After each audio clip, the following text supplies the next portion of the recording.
जय गुरुदेव, जय जय गुरुदेव, जय जय गुरुदेव, जय जय गुरुदेव।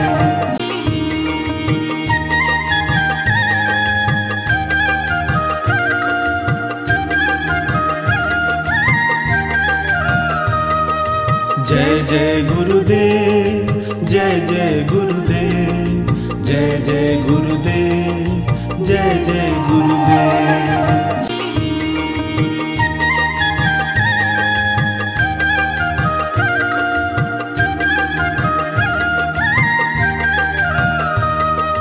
जय जय गुरुदेव, जय जय गुरुदेव, जय जय गुरुदेव, जय जय गुरुदेव।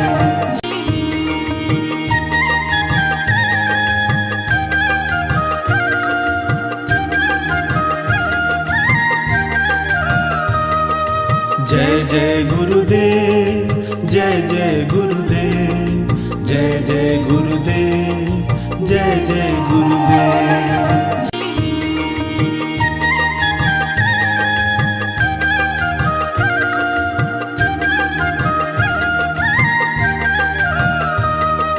जय जय गुरुदेव, जय जय गुरुदेव, जय जय गुरुदेव, जय जय गुरुदेव।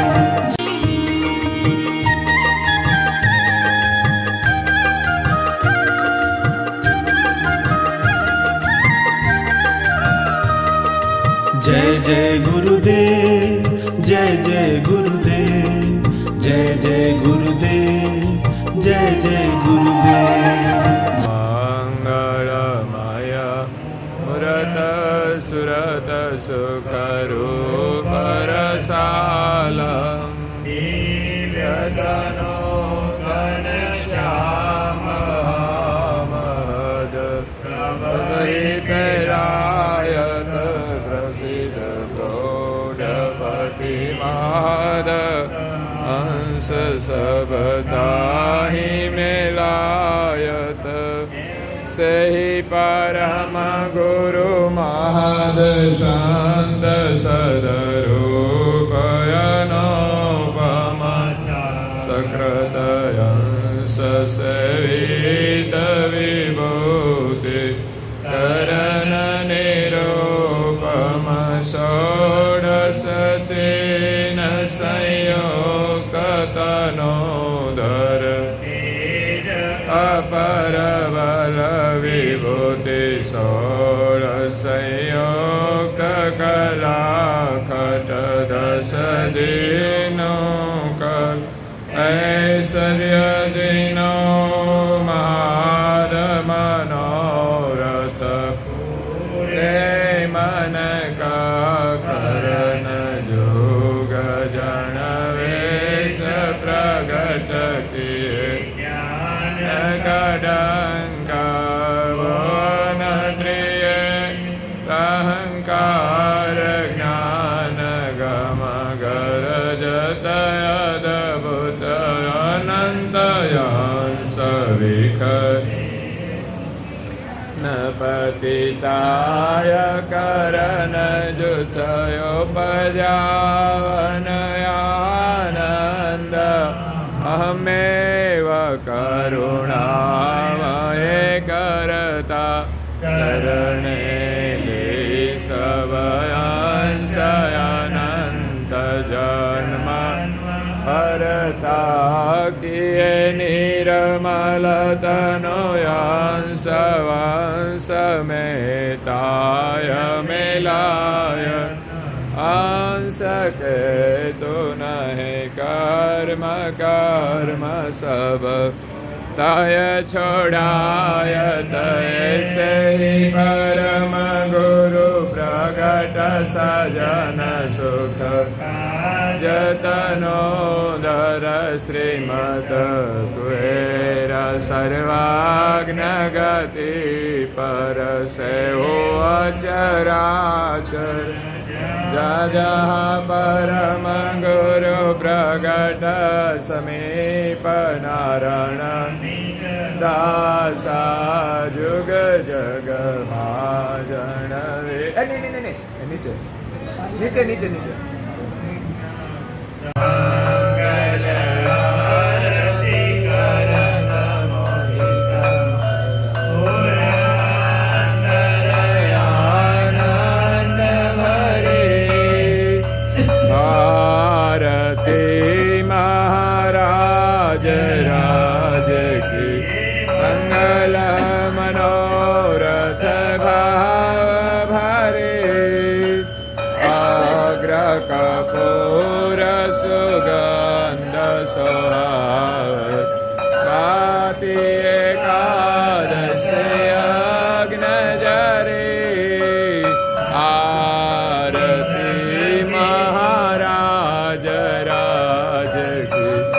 મંગલ મનોરથ ભાવરે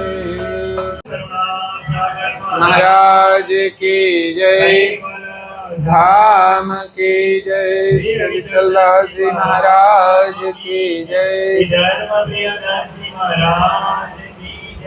सत केवल साहेब सत केवल साहेब सत केवल साहेब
जो निज करता करत दर्शित के अनुभव अविद सकल तब ते सुरतया सकी भवितव आरतवंत विकल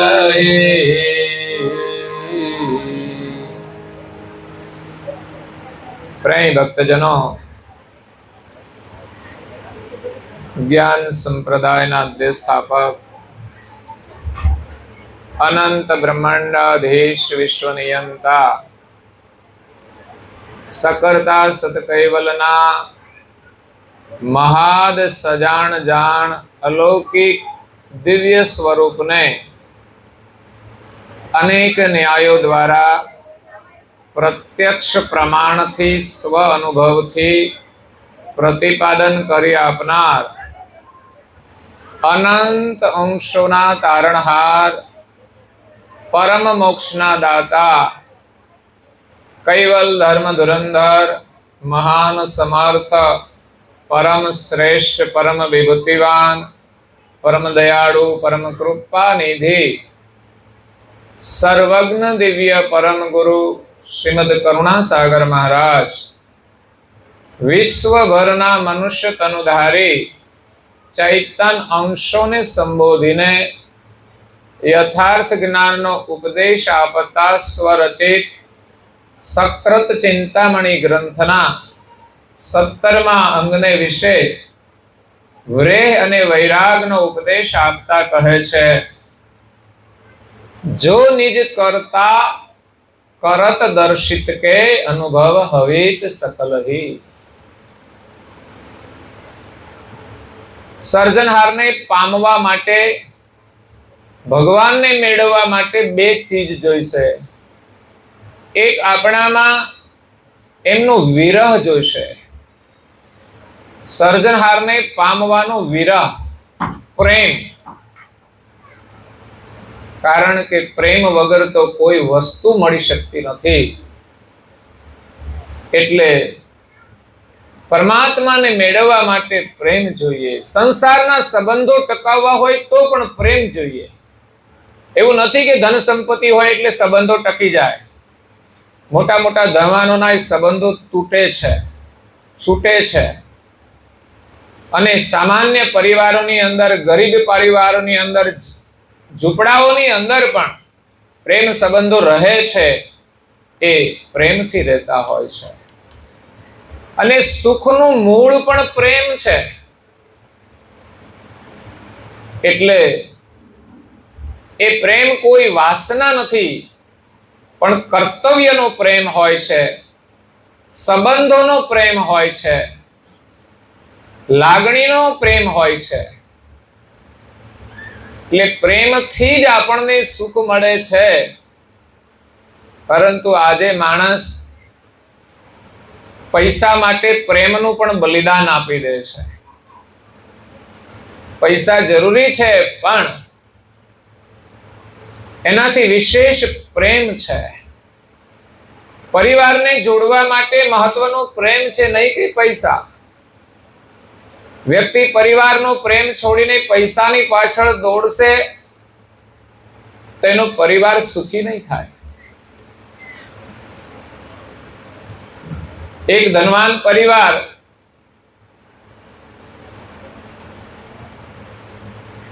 બહુ સુખી સંપન્ન, મોટો વ્યવસાય ચાલે, એટલે ઘરમાં સુખ શાંતિ પણ ઘણી. એટલે ધંધામાં એટલા બધા વ્યસ્ત કે ઘરના લોકોને પણ સમય ના આપી શકે. ધંધો તો કરવાનો છે, વધે તો વાંધો નહીં, આપણે જેટલું સંભાળી શકીએ એટલું કરવું જોઈએ. પણ આ બધું કોના માટે કરીએ છીએ? પરિવાર માટે. તો પરિવારને માત્ર પૈસાની જ જરૂર નથી, એને તમારા સમયની પણ જરૂર છે, તમારા પ્રેમની પણ જરૂર છે. પરંતુ ઘણીવાર લોકો ધન અને ધંધાની પાછળ એટલા બધા વ્યસ્ત કહીએ કે પાગલ કહીએ કે જે પરિવારને પ્રેમ ના આપી શકે, તો એના પૈસાનું કે ધંધાનું કોઈ મહત્વ રહેતું નથી. દીકરી એની મોટી થાય છે ઘરમાં, પરિવાર ઈચ્છા કરતું તો કોઈ સારું ઘર મળી જાય, પણ એના પહેલા તો એમણે જ નક્કી કરી લીધું. વર્તમાન સમયની મોટી સમસ્યાઓ છે. સારું હોય તો અપનાવી લે છે, પણ યોગ્ય ના હોય તો સમસ્યાઓ ઊભી કરે છે. મા બાપ જોવે કે દીકરો કેવો છે, પણ થર્ડ ક્લાસ, બધા જ દુર્ગુણો વાળો. કારણ કે લોકો આંધળા થઈ જતા હોય છે સંબંધો જોડવામાં. એટલે બાપને ખબર પડી એટલે એમને સમજાવવા પ્રયાસ કરે છે, પણ આમાં લગભગ નિષ્ફળ જતા હોય છે. પછી એમના એક ગુરુને એક માનતા હોય છે, તો એમની પાસે લઈને જાય છે કે ગુરુ ભગવાન, અમારી દીકરી બહુ જીદ કરે છે લગ્ન માટે, પણ યોગ્ય પાત્ર નથી. એટલે મહાત્માઓને તો આ સંબંધમાં કોઈ બહુ મહત્વ નથી હોતું, પણ પરિવારના સંસ્કાર માટે એમને થોડી સલાહ આપે છે. 15 મિનિટ સુધી મહાત્માએ બધી વાત કરી. દીકરી, આ તું છોડી દે, તારું ભવિષ્ય છે, વિચારીને કર. બધું સાંભળે છે, પણ જેની સાથે જોડાણ થઈ જાય છે ને, પાત્ર ગમે તે હોય, એ ન પરિવારનો વિચાર કરે છે, ન જીવનનો વિચાર કરે છે. ત્યારે 15 મિનિટ પછી ગુરુ ભગવાન કહે છે કે દીકરી, તું કઈ બોલે તો ખબર પડે, ભલે તારો જે મત હોય તે રજૂ કરે તો ખબર પડે. તો ગમે તે થાય, મારે એની સાથે જ રહેવાનું છે.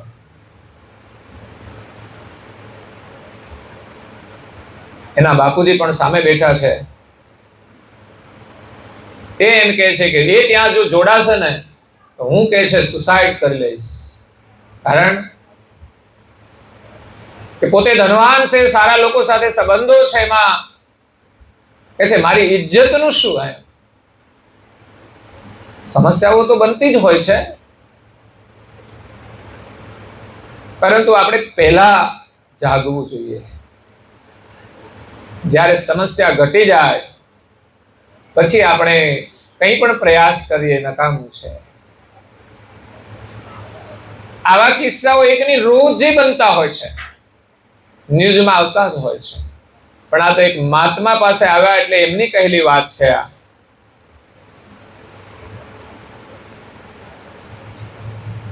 એ કે તમે શા માટે સુસાઇડ કરવા માંગો છો?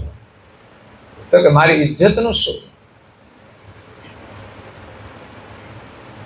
એટલે મહાત્માએ કહ્યું કે તમને તમારી ઇજ્જત માટેનો આ પ્રશ્ન છે. તમે તમારા દીકરીનો વિચાર નથી કર્યો, નહીં તો આજે આ સમસ્યા ઊભી ના થાય. દીકરીએ કહ્યું, એને પૂછો મારા પિતાને કે બાળપણથી આજ સુધીમાં મને 20 કલાકનો સમય આપ્યો છે, જીવનનો પ્રેમ આપ્યો છે. અને હકીકત હોય છે આવું કે જે સમય પરિવારને આપવો જોઈએ, એના જીવનના ઘડતર માટે જે ઘરની અંદર વ્યવસ્થા હોવી જોઈએ, એ કદાચ આપણે નથી કરતા, એનો વિચાર નથી કરતા. આપણે માત્ર બાહ્ય વ્યવસ્થાની પાછળ દોડીએ છીએ અને એ બધું કરી આપીએ છીએ, પણ એ એનું જીવન નથી. એમાંથી એને સુખ મળવાનું નથી. સુખ મળશે ને તો પ્રેમથી મળશે. એટલે હું વારંવાર કહું છું કે આપણા પરિવારમાં એ વ્યવસ્થા છે કે આપણે પરિવાર સાથે બેસીને ભગવાનની પ્રાર્થના કરીએ જ્યારે હાજર હોઈએ ત્યારે, અને બધા જ લોકો પ્રાર્થના કરે એવી પણ એક પરંપરા હોવી જોઈએ. હમણાં 2 દીકરીએ જૈનોની અંદર દીક્ષા લીધી. એમણે વાત કરી કે જ્યારે અમે અભ્યાસ કરતા હતા ત્યારે પણ અમે કોઈ નિયમ છોડ્યો નથી. એનું એનામાં ગૌરવ હોય છે ત્યારે આ ભૂમિકા ઉપર પહોંચે છે. એને દેખાયું કે આ સંસારનું સુખ તો ક્ષણિક છે, સાચું સુખ તો ભગવાનના શરણનું છે. અને એને દીક્ષાને યોગ્ય બને એનું અમારા માટે સૌભાગ્ય છે. એના માટે એમના માતા પિતાને પણ યશ આપે છે, એના ગુરુ ભગવાનને પણ યશ આપે છે, કારણ કે એમણે વારંવાર સત્સંગ શ્રવણ કર્યો છે.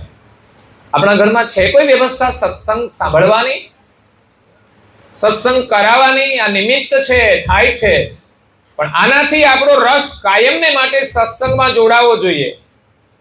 ગઈકાલે કહ્યું હતું ને, આપણા ઘરમાં ધર્મગ્રંથ વસાવવો જોઈએ અને વંચાવવો જોઈએ.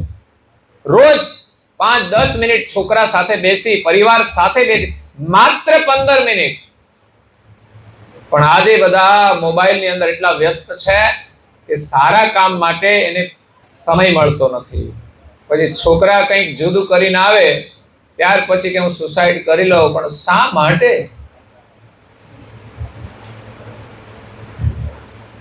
આપણને આપણી ઇજ્જત વાલી હોય,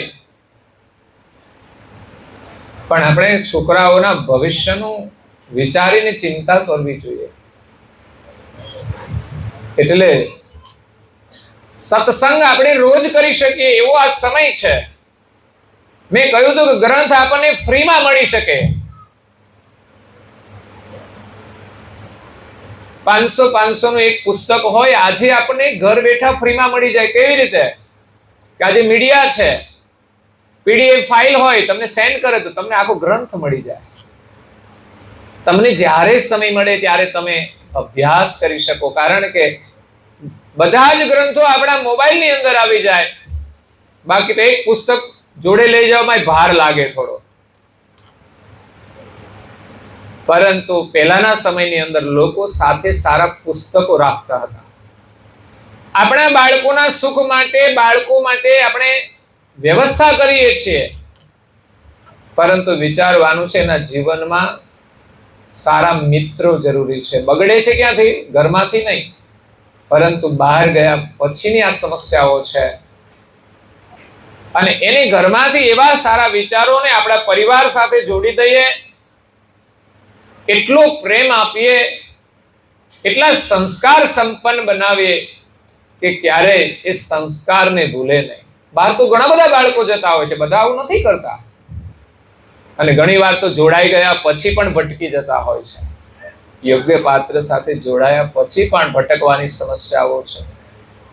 વ્યસનોની પણ મોટી સમસ્યાઓ છે.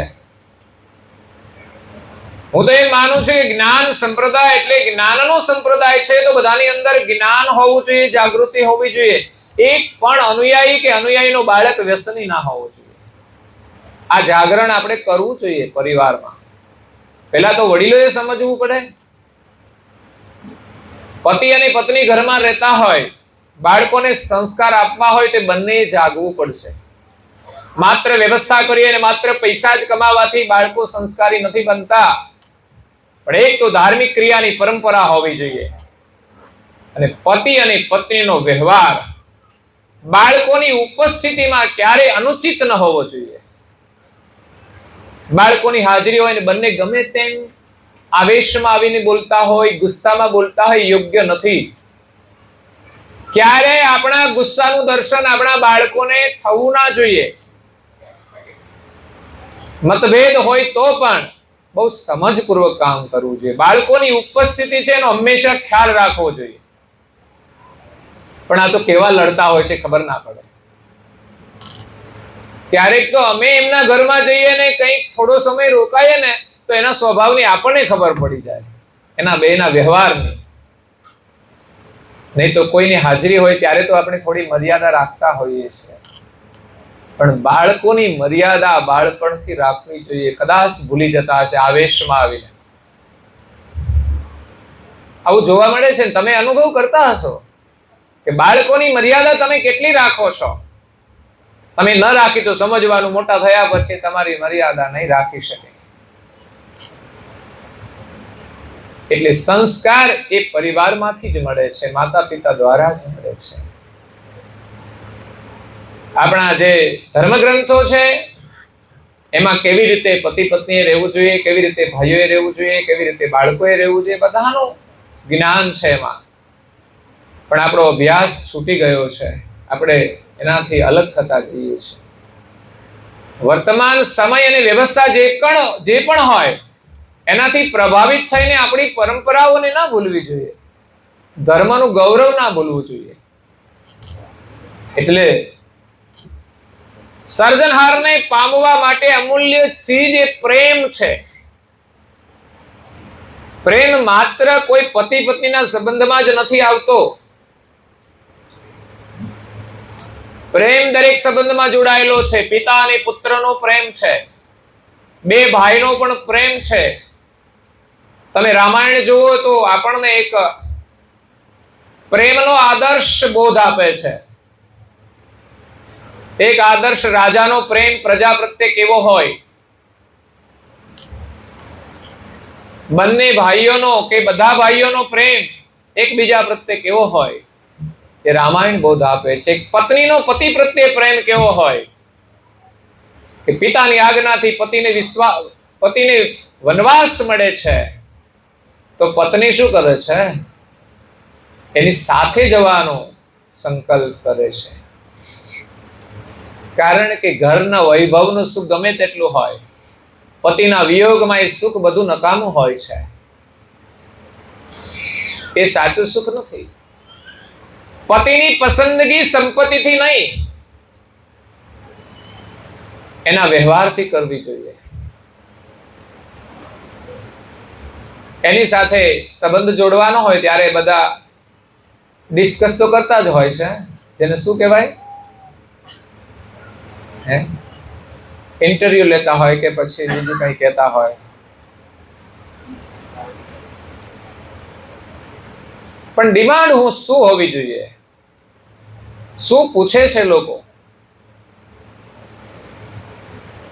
વ્યસન હોય તો ચોકડી મારો, પૈસા ગમે તેટલા હોય.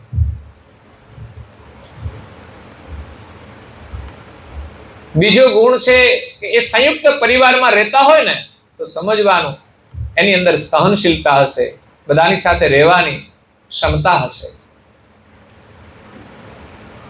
અને બીજું એની કોઈ ભૌતિક મહત્વાકાંક્ષા ના હોવી જોઈએ. એવા છોકરાઓ સાથે સંબંધ જોડવો જોઈએ.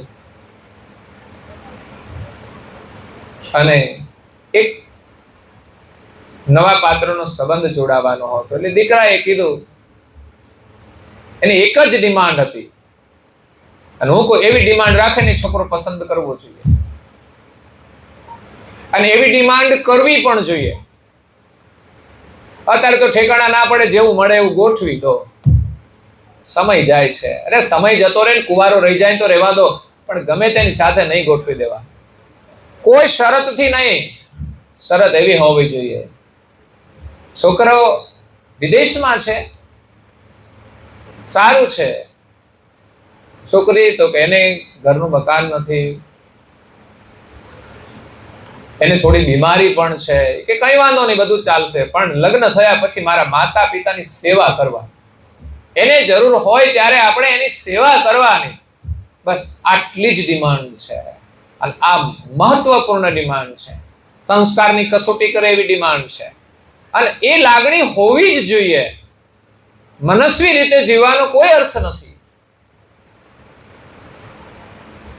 જે પ્રેમ જન્મ આપનાર માતા અને પિતા પ્રત્યે હોય એટલું જ પ્રેમ લગ્ન થયા પછી પતિના માતા પિતા પ્રત્યે હોવો જોઈએ. એ આપણી સંસ્કૃતિ છે, એ જ સુખ છે. એ બીમાર હોય તો એની સેવા માટે બધું છોડવું પણ પડે. એક બેની નોકરી 20,000 નો પગાર હતો ઘણા વર્ષો પહેલા, પણ ઘરમાં એના સસુર પિતા બીમાર પડે છે અને જરૂર પડે છે તો 20,000 ની નોકરી છોડીને એ ઘરમાં કામકાજ અને સેવાની એ કાર્ય કરે છે. એવું નહીં કે નોકરને રાખી દો.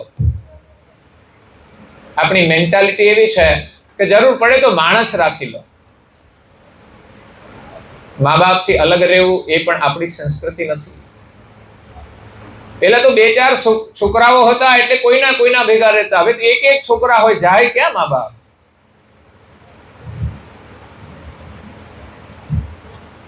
આ તો પહેલા પૂછે ઘરમાં કેટલા સભ્યો છે, પછી ઉંમરવાળા કેટલા છે, એવી રીતે સંબંધ કરવાના હોય છે. અને હોય તો આનંદની વાત છે, કઈ વાંધો નહીં. પૂછવું જોઈએ કેટલા સભ્યો છે, પૂછવું સ્વાભાવિક, પૂછવું જોઈએ, કઈ વાંધો નહીં. સંયુક્ત પરિવારમાં તો સંબંધ જોડાવવો જોઈએ, પણ આપણે તો માત્ર ભૌતિક વ્યવસ્થાને જોઈને સંબંધો જોડીએ, એનાથી આપણું ભવિષ્ય સારું થતું નથી. આપણા બાળકોની અંદર પરિસ્થિતિનો સામનો કરવાની ક્ષમતા, સમજ અને સહનશીલતા હોવી જોઈએ. માત્ર એને આપણે સગવડ જ આપ્યા કરીએ એવું નથી જરૂરી. એને થોડો પરિસ્થિતિનો સામનો કરવાની ક્ષમતા આવે એવું જીવન પણ આપવું જોઈએ. આપણને માનવ જીવન મળ્યું છે પરમેશ્વરને પામવા માટે, અને એની કૃપાથી જ આપણો પરિવાર સુખી રહી શકે છે. પરિવાર જો ભગવાન સાથે જોડાય તો બધા સુખી થાય, પણ એ ભોગ પ્રત્યે જોડાય ને તો બધા દુઃખી થવાના. ભોગમાં સુખ નથી. આગળ જતા ભોગ આપણને એના ગુલામ બનાવી દે છે, અધર્મના માર્ગે લઈ જાય છે, સંબંધોની અંદર પણ વિક્ષેપ પાડી દે છે. એટલે ભોગનું આકર્ષણ ધીમે ધીમે આપણા માટે એના આપણે પરાધીન બની જઈએ છીએ, એના ગુલામ બની જઈએ છીએ. ભોગ એ ભોગ છે, પણ એને આપણે વિવેકથી ગ્રહણ કરવાના છે.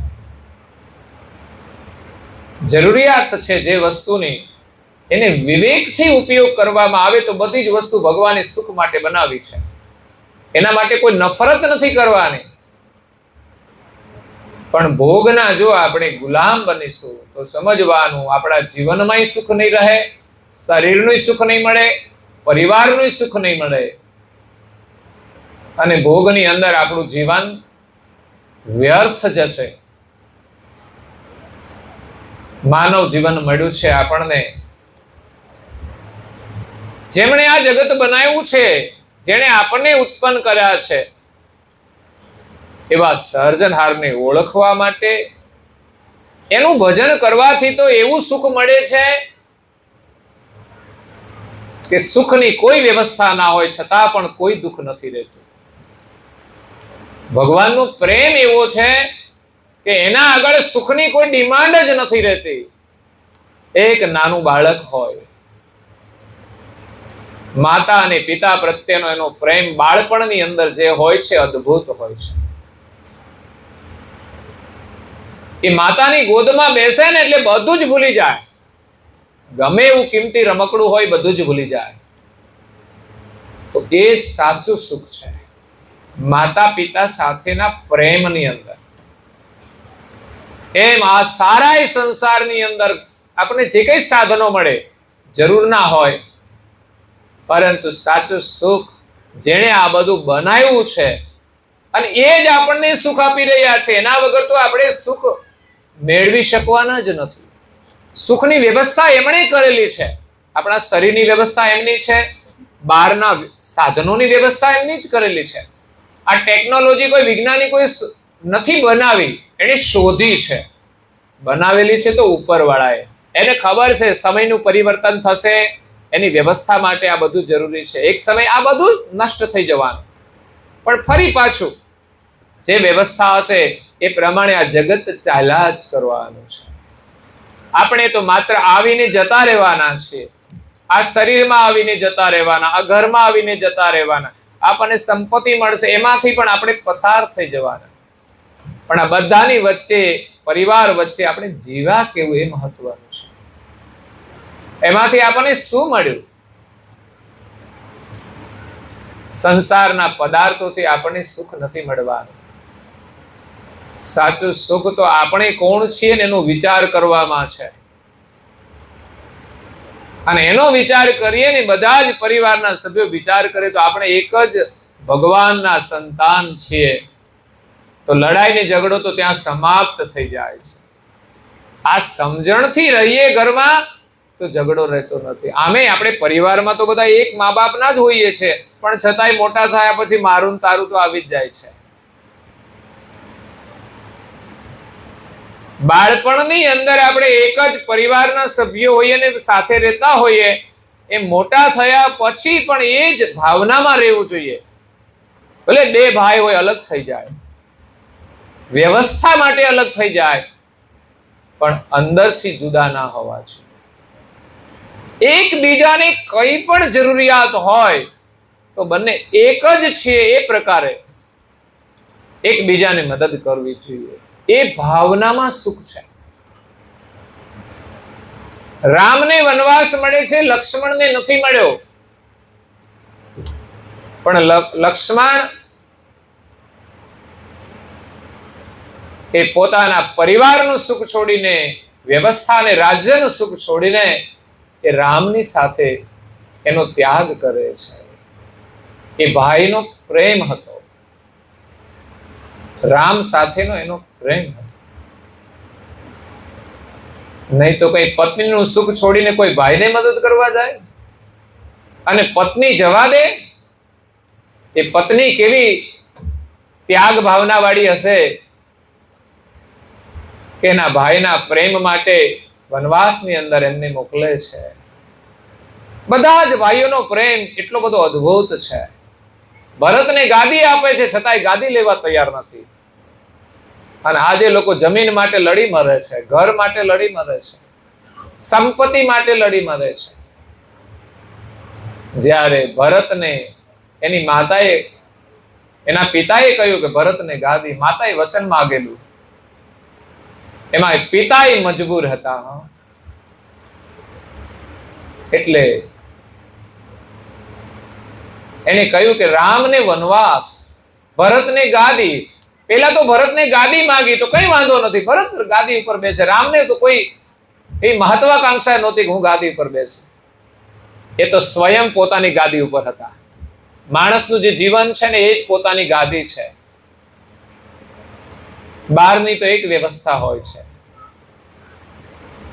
પણ બીજું વચન માંગ્યું ને એ થોડું વધારે દશરથ રાજાને કઠોર લાગ્યું છે, એનો આઘાત લાગ્યો છે.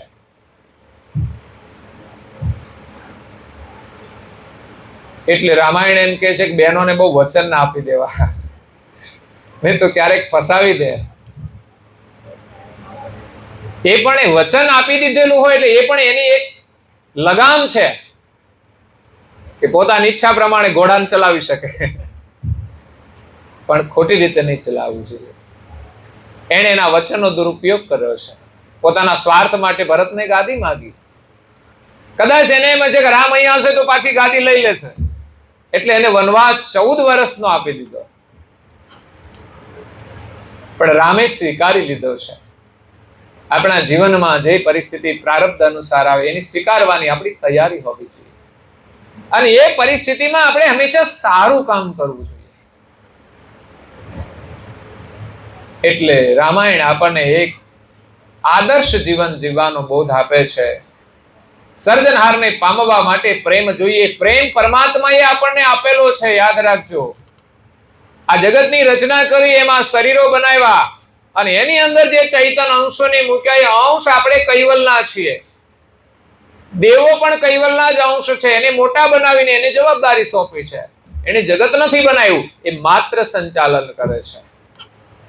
બહુ ન્યાયપૂર્વક કરુણાસાગર મહારાજશ્રીએ સર્જનહારનું સ્થાપન કર્યું છે, અને એને પામવાનો રસ્તો બતાવ્યો છે કે વ્રેહ અને વૈરાગ બે જોશે. વ્રેહ એટલે પ્રેમ. આ જગતમાં પરમાત્માથી શ્રેષ્ઠ કંઈ જ નથી, છતાં પણ પરમાત્માને ભૂલીને આપણે સંસારના સુખોને મહત્વ આપીએ છીએ. તો સવારમાં ઉઠીને પહેલું તો એ કામ કરવું જોઈએ. કર્તવ્ય છે વ્યવસાય કરવાનું, ઘરકામ કરવાનું, એ બધું તો આપણે કરવાનું જ છે, પણ પહેલું કામ શું કરવું જોઈએ? દરેક સભ્યોએ, આ તો ઘરમાં એકાદ જાગૃત હોય ને એ કરે, અને બીજા બધા કરે. કાં તો મોડા ઉઠે.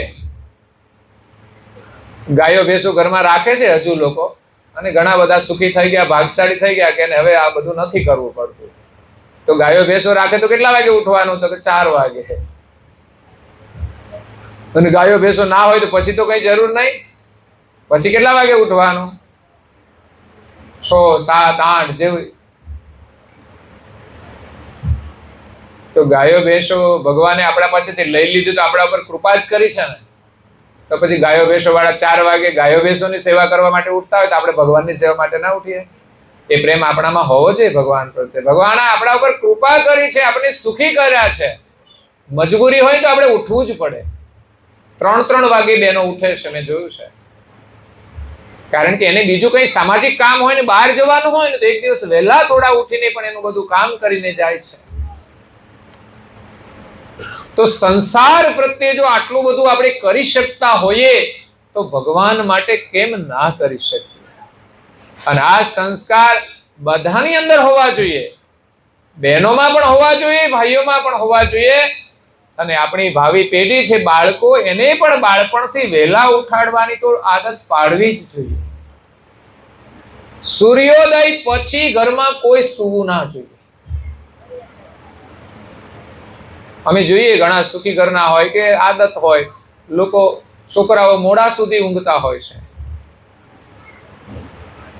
હું કહું બાળકોની અંદર સમજણ ના હોય, પણ મા બાપની અંદર સમજણ હોવી જોઈએ કે આપણા બાળકને સમયસર ઉઠાડવા જોઈએ, જગાડવા જોઈએ. જો ઉઠીને નાઈ ધોઈને ભગવાનની પૂજા કરશે સમજવાનું એ જાગ્યા કહેવાય. બાકી ઉઠીને તો બધા ફરે છે, ઉઠીને તો જીવનમાં ઉઠી જાય છે, ઘણા સત્યાનાશ કરી દે છે. પણ આપણે એને જગાડવાના છે કે વહેલા ઉઠવું જોઈએ. એની સમજણ આપણી પાસે હોવી જોઈએ, એનું મહત્વ આપણે સમજવું જોઈએ, બાળકોને સમજાવવા જોઈએ, બાળકોને ઉઠીને શું શું કરવું જોઈએ, એના ટાઈમ ટેબલનું ધ્યાન માતા પિતાએ રાખવું જોઈએ, એને પ્રેમથી બધું કરાવવું જોઈએ.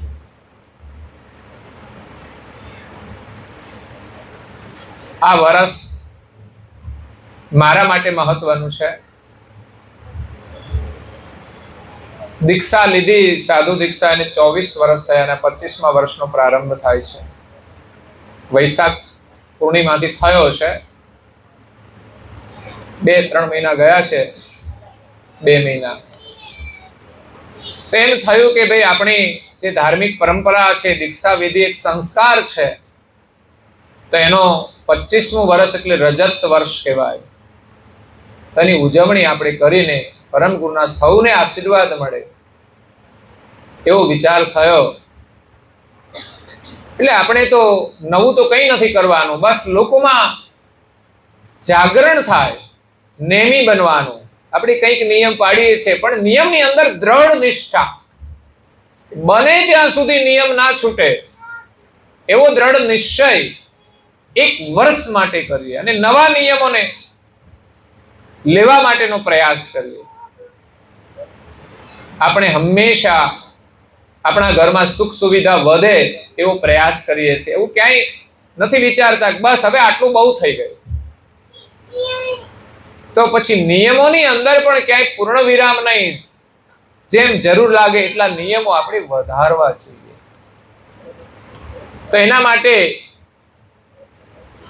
આમ તો 25 નિયમ હોય, પણ 51 નિયમ છૂટા પાડીને, આમ તો 25 નિયમ થાય મુખ્ય તો, પણ એને છૂટા પાડ્યા છે કે મોટા નિયમ હોય એના 2-3 ભાગ કરેલા છે. આખી ઉપાસના હોય કોઈ ન કરી શકે તો એના માટે 3 ચરણમાં છે. 1 ચરણ કરે મંગલા આરતી, શણગાર આરતી, કરતા સ્તુતિ, જય વિધિ. બીજું ચરણ પરિક્રમા અને ગુરુ સ્તુતિ છે. ત્રીજું ચરણ ગુરુ મહિમા સાખી છે. ગુરુ મહિમા અને ગુરુ મહિમા સાખી છે. આજે પૂર્ણ ઉપાસના કરી છે. આ પારાયણ પાછળ કરવાનો હેતુ પણ એ જ છે, પરિવારને પ્રેરણા આપવાની.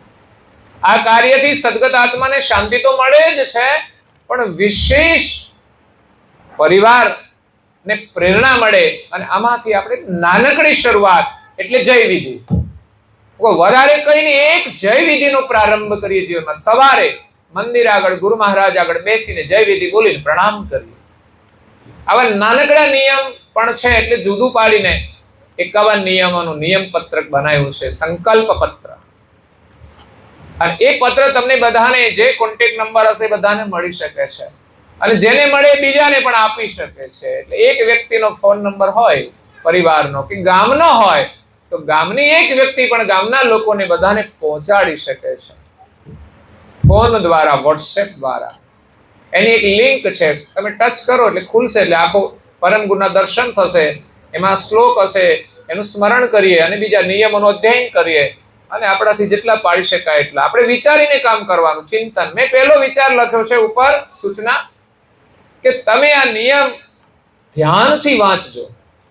તમારા જીવનમાં, તમારા પરિવારમાં કેટલા મહત્વપૂર્ણ છે, કેટલા ઉપયોગી છે. તો પરમ ગુરુ આપણું કલ્યાણ કરવા માટે આવ્યા છે. એમનો બોધ આપણા માટે કેટલો કલ્યાણકારી છે એનો હંમેશા આપણે વિચાર કરીએ. એટલું કરીશું ને તોય ઘણો લાભ થશે. અને એમાંથી ઘણા બધા સરળ નિયમો છે જે પાડી શકાય. નાના બાળકને નિયમ આપવો હોય તો હું કોઈને કૈવલ મંત્ર લખવાનો નિયમ આપો, એ પાડશે. આમે એને જીવનમાં લખવાનું હોય છે, અને કદાચ લખવાનું હમણાં કોમ્પ્યુટરમાં ઓછું થયું હોય તો થોડું લખવું પણ જોઈએ. આપણે પણ લખવું જોઈએ. હું કહું દરેક સભ્ય, દરેક અનુયાયી બધા જ આ નિયમો પાડી શકાય એવા છે. તિલક કરવાનો નિયમ બધા જ કરી શકે. આજે બધા પરિવારને એક આશીર્વાદ મળી ગયા છે. જે કોઈ હવારમાં ઉપાસનામાં હાજર હતા, અને નાના નાના બાળકોને પણ કરી આપ્યા. આપણે આપણા ઋષિમુનિઓના સંતાન છીએ. ઋષિમુનિઓ ગૃહસ્થી હતા, ઋષિઓ. સંત અલગ છે, ઋષિ અલગ છે. તમે આદર્શ જીવન જીવો તો તમે પણ એક ઋષિ છો અને ઋષિ પત્ની છો. અને આપણા ઋષિના બાળકો ઋષિ હોવા જોઈએ. તો આ સંસ્કારની પરંપરા આપણા પરિવારમાં હોવી જોઈએ, કે આપણે કરીએ અને આપણા બાળકોને પણ પ્રેરણા આપીએ. આધુનિક સમય ગમે તે હોય, ફેશન ગમે તેવી હોય, છતાં પણ આ છોડવું ના જોઈએ. અત્યારે તો ફેશનેબલ વાળ લોકો કપાવે છે, ચારે બાજુથી બોડું કરે ને એવું બધું હાસ્ય થાય એવા વાળ કપાવતા હોય છે છોકરાઓ. બહેનોની પણ ઘણી બધી ફેશન હોય છે. તેના માટે આપણે આપણી જે પરંપરાઓ છે એને ભૂલી જઈએ છીએ, એનું ગૌરવ ભૂલી જઈએ છીએ, અને એમાંથી જ પરિવારનું ગૌરવ છૂટી જાય છે. પછી મિત્રોનું ગૌરવ વધી જાય છે, અને એના કુસંગથી બાળકો બગડી જતા હોય છે, કાં તો દુઃખી થઈ જતા હોય છે. એટલે આપણા પરિવારની અંદર આપણા ધર્મનું ગૌરવ હોવું જોઈએ. સંભવ જેટલી હોય એટલી આજ્ઞાઓ પાળવા પ્રયાસ કરવો જોઈએ. ઘરમાં સારા ધર્મગ્રંથોનું અધ્યયન થવું જોઈએ. બસ એક થશે ને તો ધીમે ધીમે બધા જ સંસ્કારો આવશે. એટલે આ સંકલ્પ પત્ર બાળકો માટે અલગ બનાવ્યું છે થોડું. એમાં 18 નિયમ છે. એમાંથી 5 નિયમ બાળકો પાળે તો પણ એનું જીવન સુખી થશે, સુરક્ષિત થશે. તો વિશેષ આપણે આપણા પરિવારને ધર્મ સાથે જોડવાનો છે. ધર્મ જ આપણને સુખ આપશે. પરમાત્માને પામવા માટે પરમાત્માએ આપણને અમૂલ્ય સંપદા આપી છે. પ્રેમ એ પરમાત્માને કેમ ભૂલવા જોઈએ? જે માતા પિતા બાળકો માટે શું કરે છે, કેટલું બલિદાન આપે છે, કેટલો ત્યાગ, એની કેટલી તપશ્ચર્યા, માતાઓની કેટલી લાગણી એમાં જોડાય છે કે પોતાની જે ઈચ્છાઓ અને મહત્વાકાંક્ષાઓ બધું છોડીને એ બાળકને માટે જીવન જીવે છે. તો એના માટે બાળકોએ શું કરવું જોઈએ? એ સંસ્કાર અને વિચાર બાળકોની અંદર હોવા જોઈએ. એવી બધી ધાર્મિક કથાઓ છે આપણે સાંભળવી જોઈએ. મહાપુરુષોના જીવન ચરિત્રો સાંભળવા જોઈએ. એમાંથી આપણને સારા વિચારો મળશે. તો અહીંયા કરુણાસાગર મહારાજ આપણને સર્જનહારનો સંદેશ આપવા માટે આવ્યા છે. એને પામવા માટે 2 મહત્વની ચીજ, એક વિરહ અને બીજો વૈરાગ. એક દીકરી, એમનો સંબંધ જોડાય છે એમના પતિ સાથે, એટલે એની સાથે એનો પ્રેમ જોડાય છે. પ્રેમ હોય તો જ આ સંબંધ ટકે છે અને પ્રેમથી સુખ મળે છે. પણ બાકી બધી વસ્તુઓ ગૌણ હોય છે. અને પ્રેમની અંદર હંમેશા ત્યાગ હોય છે. પ્રેમ એટલે હું કહું એમ કરે એનું નામ પ્રેમ નથી. એકબીજાના માટે, પ્રેમ માટે પોતે સુખનો ત્યાગ કરી દે છે. પોતાના સુખનો ત્યાગ કરી અને એને સુખ આપવા માટે પ્રયત્ન કરે, એનું નામ પ્રેમ છે. એક દીકરી પોતાના પતિને પામવા માટે, સુખી થવા માટે એના પરિવારનો ત્યાગ કરે છે, એનું નામ છે વૈરાગ. એમ આપણે સર્જનહારને પામવા હશે તો આ સંસારનું જે સુખ છે એનો એક દીકરી જેમ પોતાના પરિવારનો ત્યાગ કરે, પિયરનો ત્યાગ કરે છે, એવી જ રીતે આપણે આ સંસારનો ત્યાગ કરીએ ને ત્યારે પરમાત્મા મળે છે. બહુ મોટી કસોટી છે. કોઈ છોકરી એમ કે ના હું તો મારે ઘરે રહીશ, તો કોણ અપનાવશે? 2 બાજુ પગ રહેતો નથી. પણ એટલું ખરું છે કે પિયરનો સંબંધ હંમેશા માટે છોડી નથી દેતી. એમ આ સંસારનો સંબંધ આપણો છૂટી નથી જતો, રાખવાનો તો છે જ. પણ જેમ એક દીકરી પિયરનો સંબંધ રાખે એ રીતે આપણે સંસારનો સંબંધ રાખવાનો. મુખ્ય પ્રેમ એમનો એમના પતિ અને એમના માતા પિતા સાથે જોડાય છે. પણ આપણો ધર્મ એમ નથી કહેતો કે આ બાજુ જોડો ને પેલી બાજુ તમે ના જોડો. એની સાથે તો હોય જ છે પણ એ દૂરથી રહેતો હોય છે.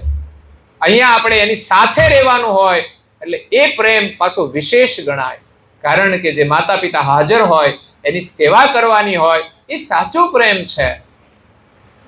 જે પિયરના માતા પિતા હોય એની સાથે પ્રેમ વ્યવહાર વગરનો હોય છે ને, પછી આપણે એના માટે કંઈ કરવાનું નથી હોતું.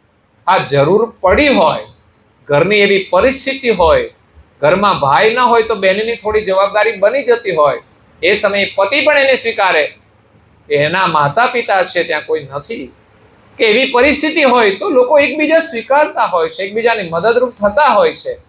એ જ સાચો પ્રેમ છે. એટલે સંસાર પ્રત્યે અલ્પ પ્રેમ અને પરમેશ્વર પ્રત્યે સાચો પ્રેમ રાખીએ તો જ આ સંસારમાં આપણે સુખી રહીશું અને સંસારમાં જીવવાનો વિવેક રહેશે. થાય છે શું કે પરમેશ્વરને ભૂલી જઈએ છીએ એટલે સંસારના ભોગ પ્રત્યેનું જે સુખ છે એમાં આપણો વિવેક નથી રહેતો. આજે કોઈ એવા ઘર જોવા મળશે જેમાં કોઈ વ્યક્તિ વ્યસની નહીં હોય. ગણવા જઈએ ને તો 5 કે 10 ઘર ગામમાં નીકળે તો સારું કહેવાય. બાકી તો નીકળશે કોઈ ને કોઈ વ્યસન તો રહેશે. જ્યાં જોઈએ ત્યાં લોકોને આ આદત પડેલી છે, પડી ગયો, વ્યસનો બદલાતા હોય છે. હું હમણાં જ મંદિર આગળ ઉભો તો ઉપરથી જોતો તો છોકરાઓ ત્યાં પાણી પીવા માટે આવે, ત્યાં કુલર મૂકેલું છે ને એટલે, અને બાકડા મૂકેલા છે એટલે બેહે. એટલે ઉંમર પ્રમાણે એટ્રેક્શન તો રહેતું જ હોય છે. એટલે હું ઘણી વાર કહું કે ભાઈ તમે ભણવામાં ધ્યાન આપજો. બાઈકોના પ્રભાવમાં ના રહેતા. એમાં સવારમાં છોકરાઓ બેઠા હતા, ખાલી એકલા છોકરાઓ. મેં જોયું ઉપરથી એક છોકરાએ મસાલો કાઢ્યો. 9મું 10મું ભણતા હોય કે 11મું ભણતા હોય, 2-3 છોકરાઓ ખાધો. એક લાવે ને બીજો ખાય, બધા વેચીને ખાય. આ શું? પછી હું નીચે આવ્યો થોડી વાર પછી, મેં કીધું જતા ના રહ્યા હોય તો, પણ હતા ત્યાં. મેં કીધું શું ભણો છો? મેં કીધું આ મસાલા ખાવ છો તમે? તમે શું ભણો છો? શરમાઈ ગયા. તો આ પોઝિશન બાળકોની હોય છે. કોલેજમાં ભણતા હોય ત્યારે કંઈક નવા પાછા દૂષણો આવી જાય છે. પેલા શરીરને નુકસાન કરે છે, બીજા દૂષણો મનને અને સંસ્કારને નુકસાન કરે છે, ચારિત્ર્યનું નુકસાન કરે છે. સંબંધોની પણ મર્યાદા હોય છે, પણ આપણે બધાએ આધુનિક બનીને બધી છૂટો જ મૂકી છે. સંબંધ જોડાઈ ગયો, ફર્યા જ કરો તમે. વળી પાછું 2 મહિના પછી કે માર નથી રાખવું, લ્યો તારા ફર્યા બધું શું કરવાનું? જરૂર શું છે? એક છોકરાનો સંબંધ જોડાયો એટલે દીકરી કહે છે હું તમારી સેવા માટે આવું, કે છે પણ ઉતાવળ કરવાની ક્યાં જરૂર છે? તમે આવવાના જ છો, સેવા કરવાની જ છે, પણ તમે ભાવના વ્યક્ત કરો છો, સારી વાત છે, પણ જરૂર નથી અત્યારે. લગ્ન પહેલા આવવાની સેવાની બહુ જરૂર નથી. આવ્યા પછી બસ એ ભરપૂર પ્રેમ રાખજો. હા, તો સંબંધ થાય એટલે સાસરીમાં જવાની બહુ ઉતાવળ હોય ને, લગ્ન થઈ ગયા પછી પિયરમાં જવાની ઉતાવળ કરે છે બહુ. હરતા ને ફરતા સામે જ રહેતા હોય પાછા, એટલે વારંવાર પહોંચી જાય. હું તો ભલે સામે જ લગ્ન થાય વાંધો નથી, સ્વીકૃતિ છે, પણ બહુ કામ વગર નહીં જવું. કોઈ નિમિત્ત વગર, કામ વગર જવું ના જોઈએ. એક મર્યાદા છે. તો પરમેશ્વરને પામવા માટે પ્રેમ આપણે જોડવાનો છે. અને પ્રેમ ક્યારે જોડાય? સર્જનહારનો મહિમા જાણીએ કે સર્જનહાર કેવા છે. પણ આપણે તો સર્જનહારને ઓળખતા નથી અને જોયા નથી, તો એનો મહિમા કેવી રીતે જણાય? કરુણાસાગર મહારાજ કે છે એણે બનાવેલું જગતને તમે જો જ્ઞાન દ્રષ્ટિથી નિહાળશો ને તો એનો બનાવવા વાળો કેવો છે ને એનો ખ્યાલ આવશે. એક કોઈ સુંદર પેઇન્ટિંગ કરેલું હોય, એનું ચિત્ર જોઈને આપણને ખબર પડે કે આનો ચિત્રકાર કેવો હશે. એટલે કોઈ પણ કલાથી આપણે એના કલાકારને ઓળખી શકીએ છીએ. કોઈનું સુંદર ભજન ગાયેલું સાંભળીએ ત્યારે આપણને એમ થાય કે આ ગાયક કેવો હશે. એમ આ જગતની અંદર વ્યક્તિમાં એની કલાઓનું મહત્વ છે, એના ગુણોનું મહત્વ છે, એના કાર્યોનું મહત્વ છે. કોઈ માણસ સારું કામ કરે, એ સારું કામ જોઈને લોકો એને પસંદ કરે કે આ વ્યક્તિ સાથે આપણે સંબંધ જોડવો છે. એનું પરાક્રમ જોઈને. પરમ ગુરુએ એક પ્રસંગનું વર્ણન કર્યું છે વિજ્ઞાન સક્રત મણિદીપ ગ્રંથમાં, પરમ ગુરુના પ્રાગટ્ય પ્રસંગનો. અને એમાંય હેતબાઈ માતાને કહે છે મેં તમને વચન આપ્યું તો તમે ક્ષત્રિય કુળમાં અવતાર લો. અને ક્ષત્રિય કુળનું એક ગૌરવ હતું, ધર્મ માટે જીવન બલિદાન કરી દેવું. આ ગૌરવ ક્ષત્રિયની અંદર હોય છે. ત્યારે કેવું ગૌરવ હોય છે એનો પ્રસંગ બતાવતા કહે છે કે સમરગઢનો એક રાજા, એનો રાજકુમાર, એનું પરાક્રમ, ધર્મ માટે જે બલિદાન આપ્યું, જે પરાક્રમ હતું, એની પ્રશંસા સાંભળી દિલ્હીનો બાદશાહ, મોગલ બાદશાહ, મુસ્લિમ બાદશાહ, એમની શાહજાદી, એમની રાજકુમારી, એમણે એની પ્રશંસા સાંભળી અને એમણે કહ્યું મારે લગ્ન કરવા છે તો એ રાજકુમાર સાથે. નહીં તો અત્યારે તો ધર્મવાદ બહુ છે અને પહેલેથી ચાલે છે કે કોઈ હિન્દુ મુસલમાનમાં ન જાય, મુસ્લિમ હિન્દુમાં ના આવે, કારણ કે એકદમ કટ્ટરવાદ છે. બંનેના સંસ્કાર થોડા બહુ જ વિરોધાભાસી છે. એટલે એ શાહજાદીનો પિતા એ સ્વીકારતો નથી કે ના, કે મારી શાહજાદીના લગ્ન હું કોઈ હિન્દુ રાજા સાથે નહીં કરવા. પણ શાહજાદી એકની બે ના થઈ. ત્યારે મોગલ રાજાએ હુકમ આપ્યો કે જાઓ એના ઉપર ચડાઈ કરો, એને પરાજિત કરી. કારણ કે એમણે માગું પહેલા મોકલાયું, પરંતુ હિન્દુ જે સમરગઢનો રાજકુમાર હતો એને ગૌરવ હતું કે ના, હું મુસ્લિમ કન્યા સાથે લગ્ન ના કરું. એક ધર્મનું ગૌરવ હતું. મહારાણા પ્રતાપને પણ એક સંસ્કૃતિનું ગૌરવ હતું, એના માટે એને બલિદાન આપી દીધું. ત્યારે મોગલ રાજા દિલ્હીનો બાદશાહ હતો, એમણે કહ્યું જાઓ એના ઉપર ચડાઈ કરો, એને પરાજિત કરીને લઈ આવો, અને કાં તો હાર ન સ્વીકારે તો એનું મસ્તક કાપીને લઈ આવો. એના મસ્તક સાથે હું નક્કા પડાઈશ. એટલે આક્રમણ થયું, બહુ ભયંકર યુદ્ધ થયું. એમાં એની હાર થઈ, પણ એ શરણાગતિ નથી સ્વીકારતા. ત્યારે યુદ્ધની અંદર એનું મસ્તક કાપી અને શાહજાદીની સામે મૂકી દે છે. માથાને શું કરવાનું કયો? લગ્ન કરાવવા તો પ્રેમથી કરાવવા જોઈએ, કે યુદ્ધથી થોડા લગ્ન થાય છે. એવું પરાક્રમ કંઈ કરે, કંઈ સારું કરે કે જેથી એ રાજકુમાર તૈયાર થઈ જાય. બાકી પરાણે જબરજસ્તીથી લગ્ન કરાવી દે એનો કોઈ અર્થ નથી. એ કઈ સુખ આપતું નથી. એટલે એનું મસ્તક કાપીને લાવી દીધું ને એના શાહજાદાની સામે મૂક્યું. તો એની અંદર ધર્મનું કેટલું ગૌરવ હતું કે એના સામે એનું મુખ રાખ્યું, પણ એની જાતે મુખ ઉલટું ફરી જાય છે. એના શાહજાદીનું મુખ જોવા નથી માંગતું. આ છે ધર્મનો ગૌરવ. અને શાહજાદીએ રાજકુમારને કેમ પસંદ કર્યો? તો એનું પરાક્રમ જોઈને, એના સારા સંસ્કાર જોઈને, કે નહીં, લગ્ન ભલે હિન્દુ હોય પણ મારે લગ્ન એની સાથે કરવાના છે. એટલે પસંદગી કોના આધારે હોય છે? જે ધર્મ માટે બલિદાન આપી દે, ધર્મનું જેનામાં ગૌરવ હોય, મા બાપનું જેનામાં ગૌરવ હોય. મા બાપનું ગૌરવ હંમેશા બાળકોમાં હોવું જોઈએ. કોઈ દીકરી તો પારકા ઘરમાંથી આવે છે, પરંતુ દીકરો તો એ ઘરમાં જ મોટો થયો હોય છે. તો કેમ બદલાઈ જાય છે? એનામાં જો ગૌરવ હોય તો આવનાર દીકરી પણ એને અનુસરશે. પણ દીકરો જ જ્યાં મા બાપનો આદર ન કરતો હોય તો આવનાર પુત્ર વધુ શું કરે? ઘણી સંસ્કાર સંપન્ન દીકરીઓ છે,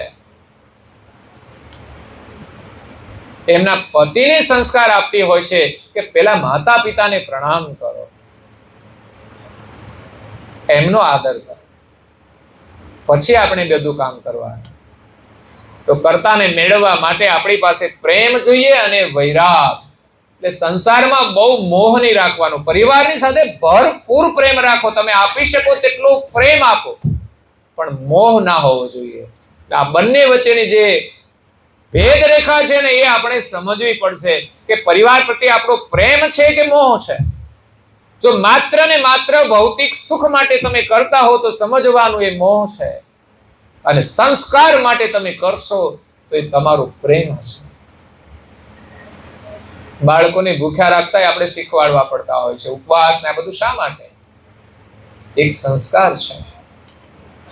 એટલે નિજ કરતા કરત દર્શિત કે આ જગતનું જે કરત છે, આ જગત છે કરત કહેવાય, કરેલું છે માટે કરત. એને આપણે એવી રીતે જોવાનું છે કે જેને જોતા જ ભગવાન યાદ આવે. પણ લોકોની દ્રષ્ટિ એવી છે ને જેને જોતા ભગવાન ભૂલાઈ જાય છે. જેમ લોકો નશાનું સેવન કરે ને બધું ભૂલી જાય છે, મા બાપને ભૂલી જાય, પત્નીને ભૂલી જાય, છોકરાઓને ભૂલી જાય, એમાં સંસારનો પણ એક નશો છે. એમાં માણસ પોતાનું કર્તવ્ય ભૂલે છે, પોતાનું ધર્મ ભૂલે છે કે મને આ જીવન શા માટે મળ્યું છે. તમે પોતાનો ધર્મ યાદ રાખો ને તો પરિવારનો ધર્મ પણ સાથે જોડાશે. આપણો જે ધર્મ છે એ જ પરિવારના બધા સભ્યોનો ધર્મ છે કે બધાને જીવન પરમેશ્વરની પ્રાપ્તિ માટે મળ્યું છે. તો એ સંસ્કાર પહેલા હોવા જોઈએ. તો આપણે તો બાળકોને સ્કૂલમાં દાખલ કરીએ ને એ સમયે બાળકોને દીક્ષાના સંસ્કાર આપવા જોઈએ. બાળકને ખબર નથી પડતી પણ આપણે એને એડમિશન લઈએ છીએ સ્કૂલમાં. એવી જ રીતે બ્રાહ્મણોની અંદર જનોઈના સંસ્કાર એ બાળક 5 વર્ષનો થાય ને પછી આપતા હોય છે. એમ આપણા ધર્મના ગુરુના સંસ્કાર એ બાળપણથી આપવા જોઈએ. એ જ ઉંમરથી બાળક નાની નાની આજ્ઞાઓ પાળતો થઈ જ જાય છે. અત્યારે નાના નાના બાળકો આવ્યા હમણાં, એને તિલક કર્યું, કોઈ ના જ ના પાડે. અને આ કામ તમે કાયમને માટે કરો ને તો એ બાળક કાયમ માટે કરી શકે છે. આપણે કરવું જોઈએ. આપણા કપાળ કોરા હોય એટલે બાળકો મોટા થાય ને પછી બંધ થઈ જાય. કેમ? ઘરમાં એ પરંપરા જ હોય એટલે. અને પછી તો યુવાની આવે. હમણાં એક છોકરાને મેં પૂછ્યું કે તિલક તો કે હમણાં નથી કરતો. કેમ? તો કોલેજમાં જવાનું. પણ જો એને આપણે સમજણ આપીએ, પ્રેરણા આપીએ, પછી અમારા સંઘમાં આવે તો અમે અમારી રીતે સમજાવીએ. કારણ કે છોકરાઓ કોલેજમાં જાય ને એટલે સમજાવવા માટે બહુ હોશિયાર થઈ જાય પાછું. અને મા બાપ બહુ આગ્રહ ન કરી શકે. શા માટે નહીં કરવો જોઈએ? કોલેજના પ્રભાવથી જો ધર્મનું ગૌરવ ઓછું થશે તો તમારું ગૌરવ ઓછું થઈ જશે. પછી કોલેજમાંથી લગ્ન કરીને જ આવશે. પછી સેટ થાય ન થાય. યોગ્ય પાત્ર હોય તો વાંધો પણ નથી, સ્વીકાર્ય છે. પરંતુ મા બાપની અનુમતિ હોવી બહુ જરૂરી છે. એ સ્ટેન્ડ છે. એ ના પાડે ને તો મોહ છોડી દેવો જોઈએ. આ મોહ હોય છે. અને દીકરી તૈયાર થાય કે હું બધું જ સ્વીકારું છું ઘરમાં, મા બાપને એગ્રી કરી લે ને તો ક્યાં વાંધો છે. પણ તકલીફ હોય છે ઘણી બધી. એટલે એક પ્રેમ જોઈએ, બીજો વૈરાગ જોઈએ. જે વસ્તુ આપણા માટે નુકસાનકારક હોય એને તો આપણે છોડવી જોઈએ. આપણે તો એવી વસ્તુમાં મોહ રાખીએ છીએ. ન ખાવાનું. ભગવાને ઘણું બધું સારું ખાવાનું આપ્યું છતાં પણ. અને કરવા જેવી પ્રવૃત્તિ છે ઘરમાં બધાએ કરવી જ જોઈએ. એની જગ્યાએ લોકો નવરા બેસી રહેતા હોય, મોબાઈલમાં રોકાતા હોય, એમાં જ બજારે બેઠા હોય. એટલે બજારે બેહવાની ક્યાં જરૂર છે ભાઈ? તને માનવ જન્મ મળ્યો છે. બજારે તો કોણ બેસે? કૂતરા ફરે. અને બજારે બેસવાની જે જગ્યાઓ છે ને રિઝર્વેશન થઈ જશે. તમારે ત્યાં ફરવું પડશે. ત્યાં બેસવાનો નંબર તમારો લાગી જશે. બજારે ફરવાનું, બજારનું ધ્યાન રાખવાનું. આ માનવ જીવન મળ્યું છે. મેં કહ્યું ને, પરિવારને સમય આપો. બજારે બેસવાનું હોય, લોકો દિવસે કામે ગયા હોય, સાંજે ખાઈને બજારે જઈને બેઠા હોય છો યુવાનો. 12 વાગ્યા સુધી, 11 વાગ્યા સુધી. ઘરે બધા બેઠા છે, શું કરે છે બધા? એને હું પાંજરાપોળમાં પૂરવાના છે? ઘરે કંઈક નવી સારી પ્રવૃત્તિ કરો.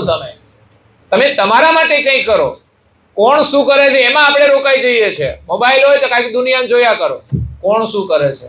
પણ એ તો એનું કરે છે, આપણે આપણું કરવું જોઈએ ને. આપણે એવું કામ કરીએ કે આપણને 5 લોકો જોવે, એનીમાંથી પ્રેરણા લે.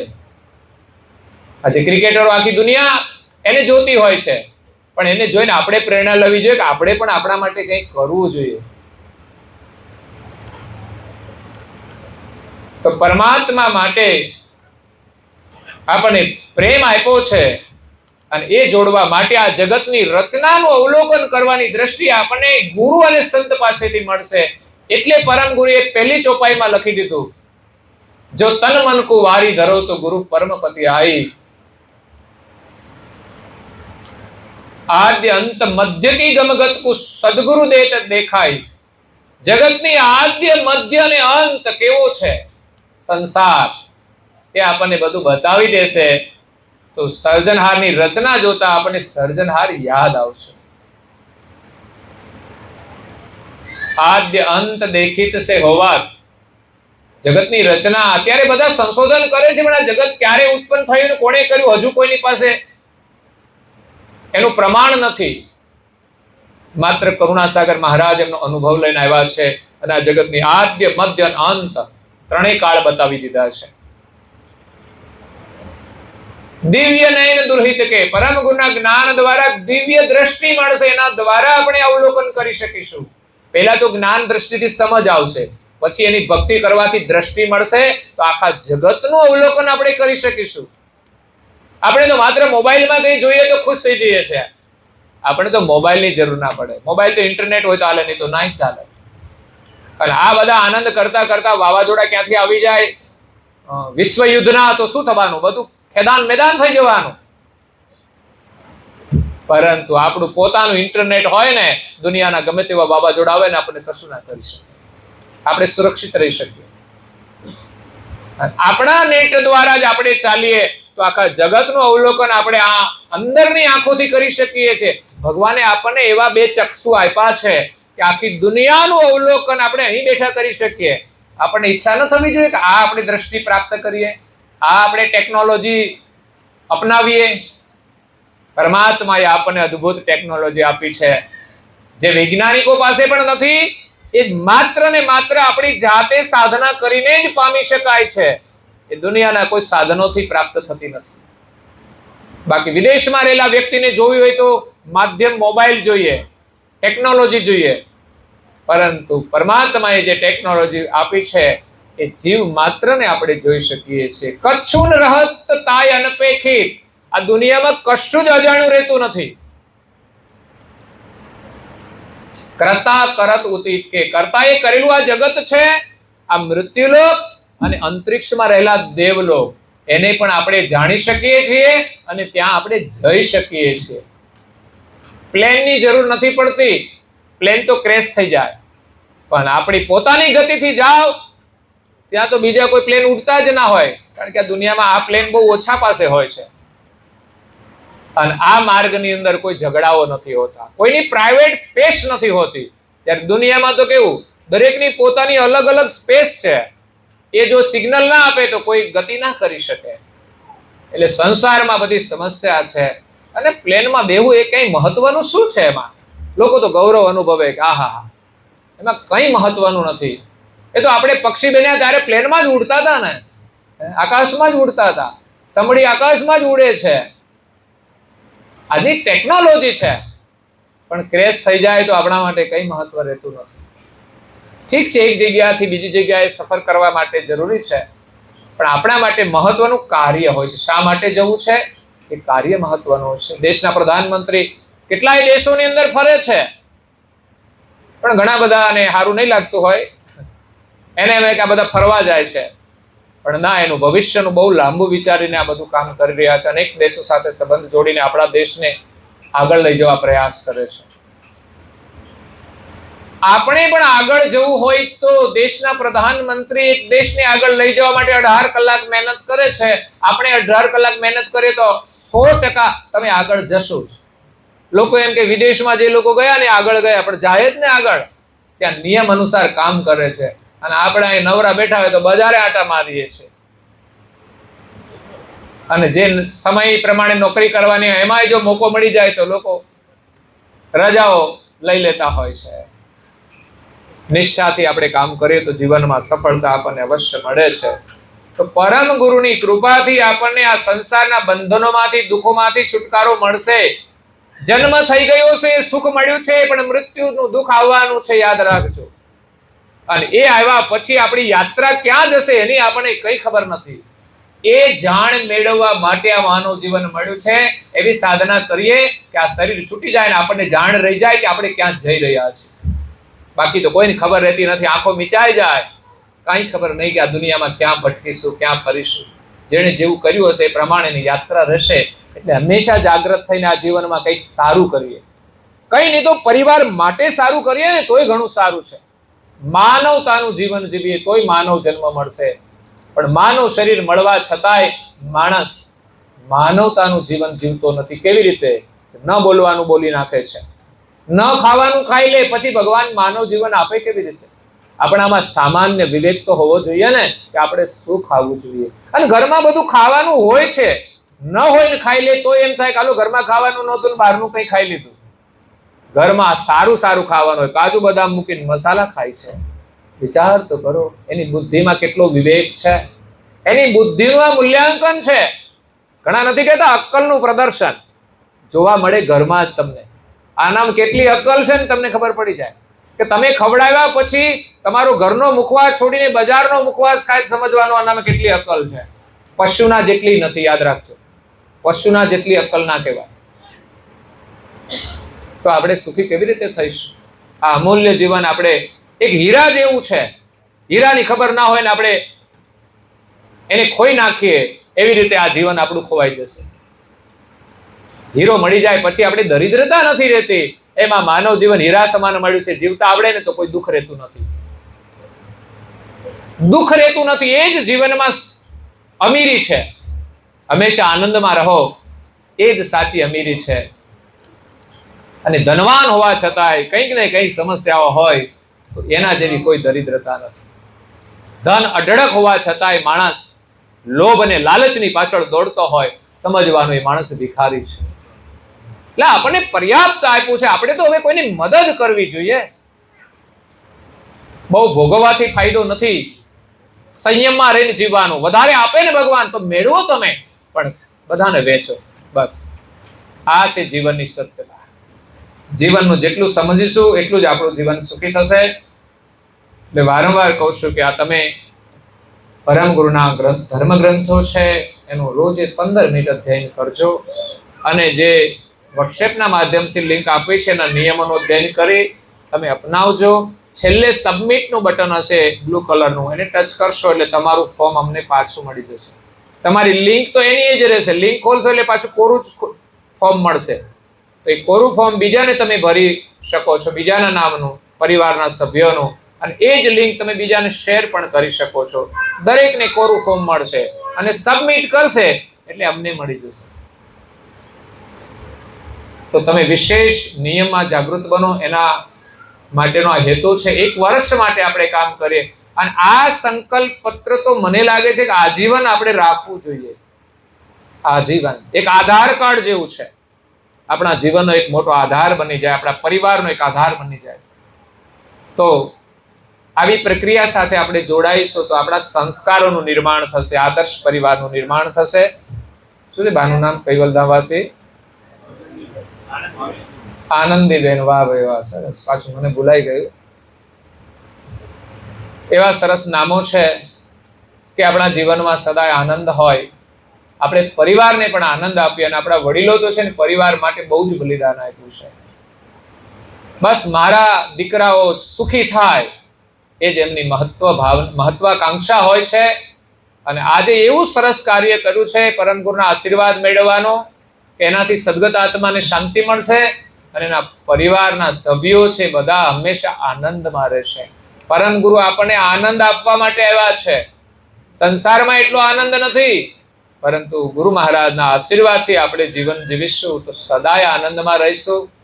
એવા આનંદીબાના સદગત આત્માની પાછળ એમના સુપુત્ર હેમંતભાઈ, બહેન કામિનીબેન અને એમનો દીકરો છે શ્રેય અને દીકરી છે શ્રુતિ. શ્રુતિ વિદેશમાં છે એટલે અહીંયા ઉપસ્થિત નથી, પણ નામો બંનેના એક રાશિમાં બહુ સારા છે, શ્રેય અને શ્રુતિ. શ્રુતિ એ શ્રવણ કરવાનું મહત્વ છે. જીવનમાં શ્રવણ કરો, બોલવાનું ઓછું રાખો. આપણે વધારે બોલીએ છીએ ને સાંભળીએ છીએ બહુ ઓછું. આ એક કુટેવ છે આપણી, સાંભળવાનું ઓછું. કોઈ બોલે ને તો આપણે એની અડધી વાત થાય ને ત્યાં તો બોલવાનું આપણે શરૂ કરી દઈએ. અને કાં તો આપણા જીવનમાં જરૂર કરતાં વધારાનું બોલ્યા કરીએ ને એ જ ઘરમાં સમસ્યાનું મૂળ છે. એટલે સાંભળવાનું વધારે રાખો અને સારું સાંભળવાનું રાખો. એટલે વેદો છે ને એ સમયની અંદર શ્રુતિના રૂપમાં હતા કે એકબીજા ઋષિમુનિઓ બીજાને સંભળાવતા હતા. પછી આ તો શાસ્ત્રના રૂપમાં આવ્યા, પુસ્તકોના રૂપમાં આવ્યા. તો એ શ્રુતિ અને શ્રેય, તમને જીવનમાં સારું શ્રેય પ્રાપ્ત થાય.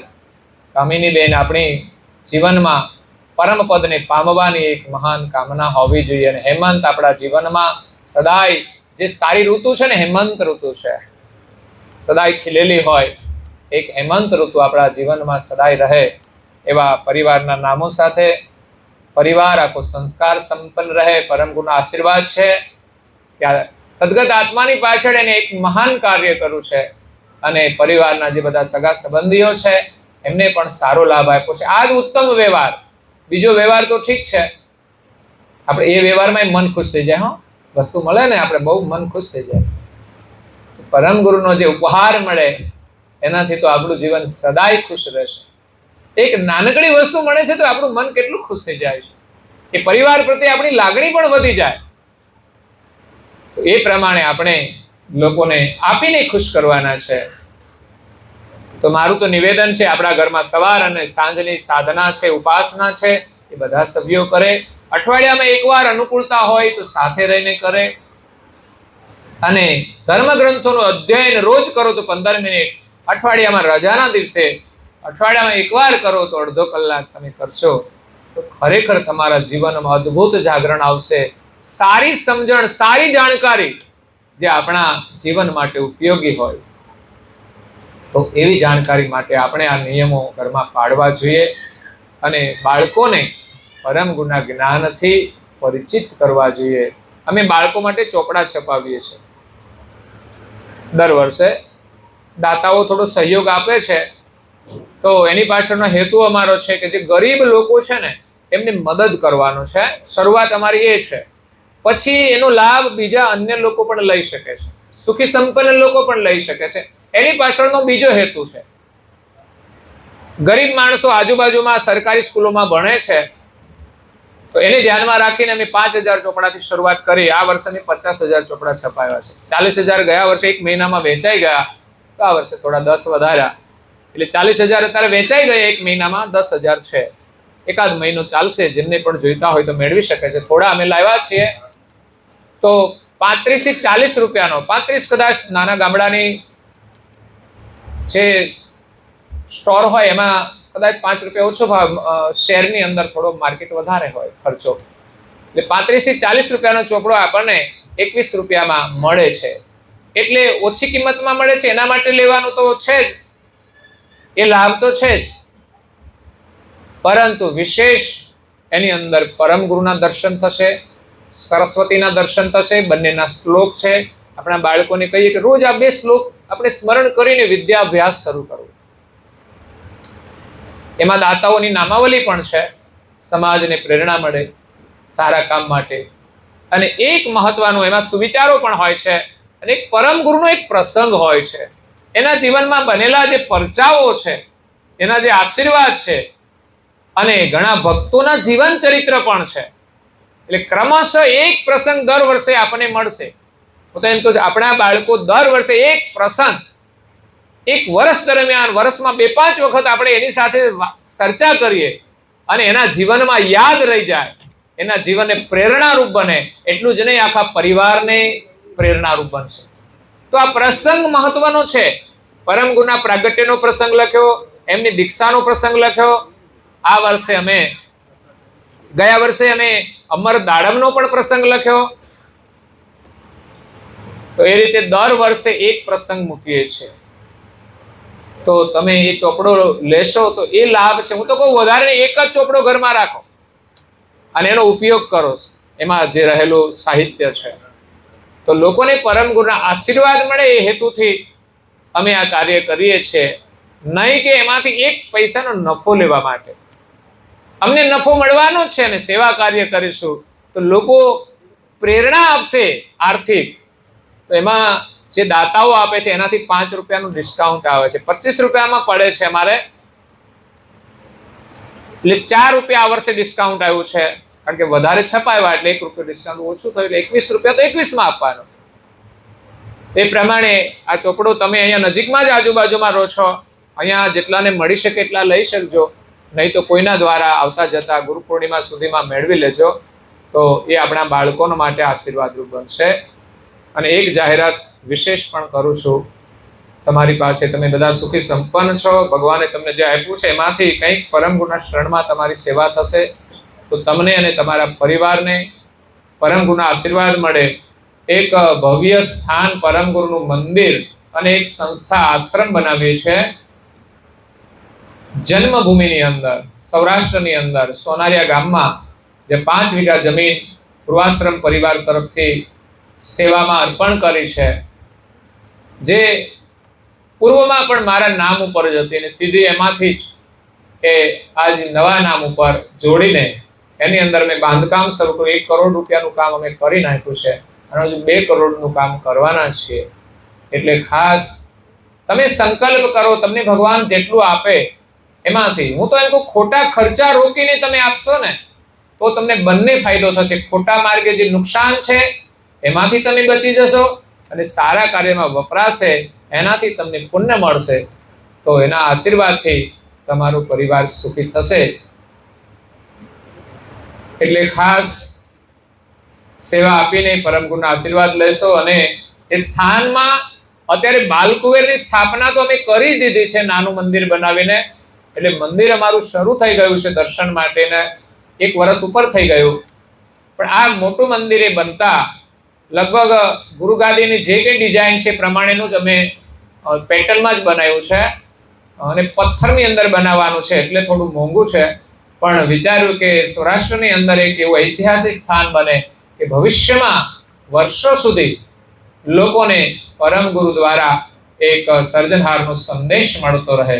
કારણ કે આપણી જે પરંપરાઓ છે ને, હજારો વર્ષ જૂના જે મંદિરો છે, આજે એની વિરાસત છે, એનો ઇતિહાસ એની સાથે જોડાયેલો છે. એટલે આપણે એની પ્રદર્શની સાથે બધું જ પ્લાનિંગ છે, પણ એક પેલા મંદિર બને, એની સ્થાપના થાય તો ભવિષ્યમાં સેવા કાર્યો પણ થશે. જેમ આજે અમે અહીંયા નાના નાના સેવા કાર્યો કરીએ છીએ, બાલ શિબિરો કરીએ છીએ, બાળકોને ચોપડા આપવાનું કરીએ છીએ. એ સિવાય ગયા વર્ષે અમે જે શાળાની અંદર ભણે છે અનુયાયી વગરના બાળકો, એને બધાને અમે 1 કલાક માટે સભા માટે બોલાવી, એને ભોજન કરાવી અને સ્કૂલની અંદર પાછા મોકલ્યા છે. એટલે બાળકો મંદિરમાં આવશે તો એને સંસ્કાર મળશે, પરમ ગુરુના આશીર્વાદ મળશે. આપણે એને 2 સારી વાતો કહીશું, કંઈ એને ભણવામાં ઉપયોગી થાય, એના જીવનમાં ઉપયોગી થાય. એટલે જેટલી આપણી ક્ષમતા છે એ પ્રમાણેનું આપણે જેઠોલી મંદિરથી કામ કરીએ છીએ. અને પેલું જે મંદિર બનશે એક ટ્રસ્ટ બનાવ્યું છે અને એક મોટી સંસ્થાના રૂપમાં અમે કામ કરવાના છે. પરમ ગુરુના આશીર્વાદથી જેટલું બની શકશે એટલું પ્રયાસ કરીશું. તો આ સાથે અહીંયા પરિવારને બધાને પરમ ગુરુના ખૂબ આશીર્વાદ છે. સદગત આત્માને પરમ શાંતિ મળે, પરમ ગુરુનું સાનિધ્ય અખંડ મળે, પુનઃ માનવ જીવન મળે અને પરિવારને હંમેશા પરમ ગુરુના આશીર્વાદ મળતા રહે કે પરિવાર સાથે બધા સુખી થાય અને એની ભાવિ પેઢી પણ સંસ્કાર સંપન્ન બની અને સુખી રહે. અને સગા સંબંધી આવ્યા છે બધાને પરમ ગુરુના ખૂબ આશીર્વાદ છે કે તમે પરિવાર સાથે હંમેશા સુખ રહો. એ જ શુભકામના સાથે અહીંયા આપણે કથાને વિરામ આપીએ છીએ. અસ્તુ સત કેવલ સાહેબ. બહેનોને પણ આપો, બહેનો આવ્યા છે ને. જય જય જય જય જય જય જય જય धाम की जय. कथा सत्संग पूर्णावती का साथ केवल साहिब. 3 વાર પગે લાગવાનું છે, માથું નમાવીને જરા.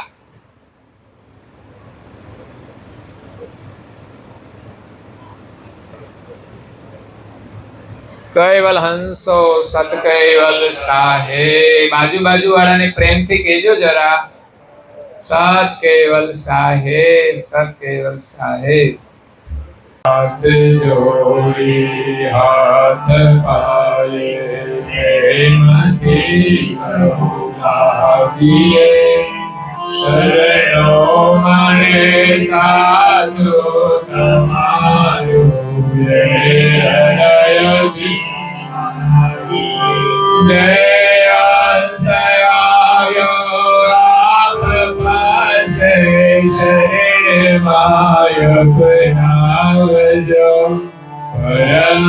ગુરુએ આત્માને શાંતિ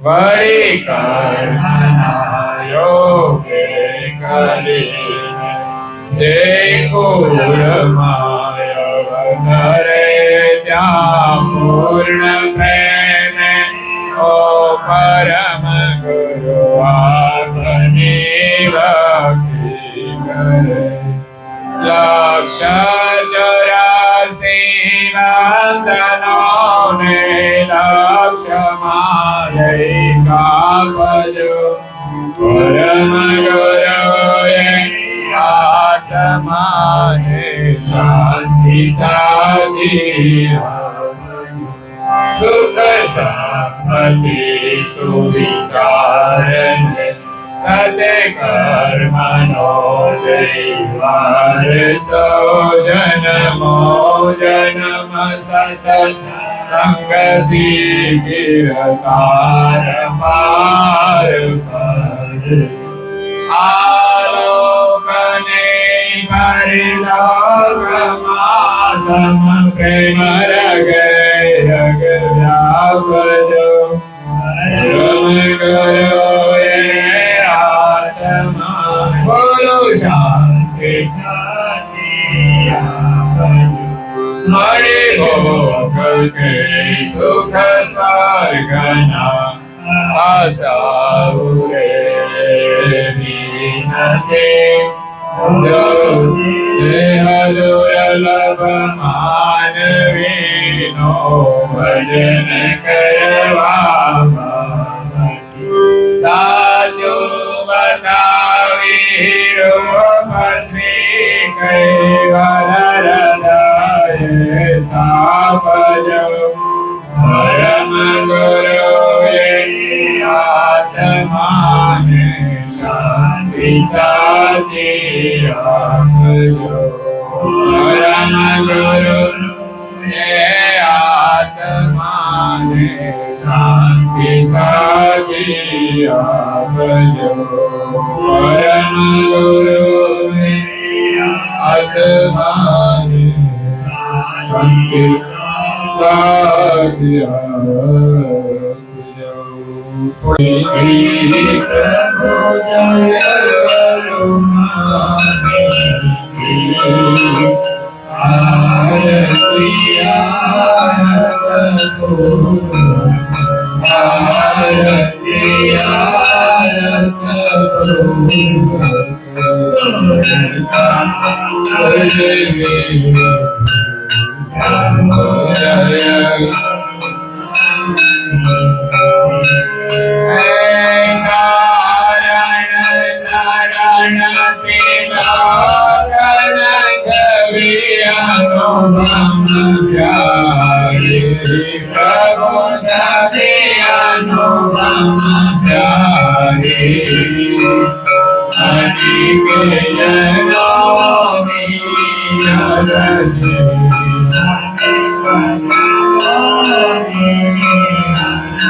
Hey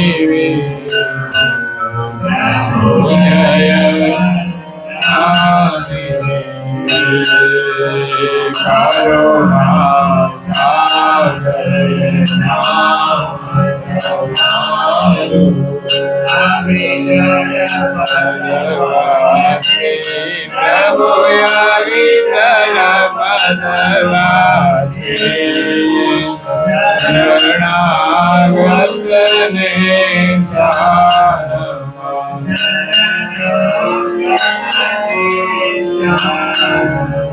સીડી વધાવી છે પ્રભુ જય કરુણાની પ્રભુ જય કરુણાની પ્રભુ જય કરુણાની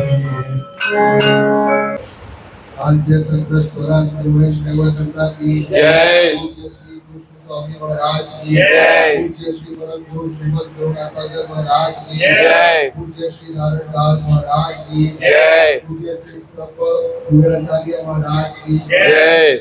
श्री संत की जय। सदेव की जय। ज्ञान संप्रदाय की जय। गायक धर्म की जय। जगन्मती की जय। निर्गुण मुनि की जय। श्री मुक्तिदान की जय। श्री ब्रह्मा क्षेत्र की श्री संत नंद शाखा की श्री अचंत अखाड़ा की श्री अभिगत गाली की श्री भारती की जय। उनकी जय। पिता की गोपाल की गोविंद की श्री गुरु गादी सासापुरी की जय। देवधाम की जय। श्री दाता भुक्ता की जय। बोलना हरे गुरु महाराज की परम गुरु श्रीमद करुणासागर भोजन थाड़ पूर्णावती का साथ केवल साहे।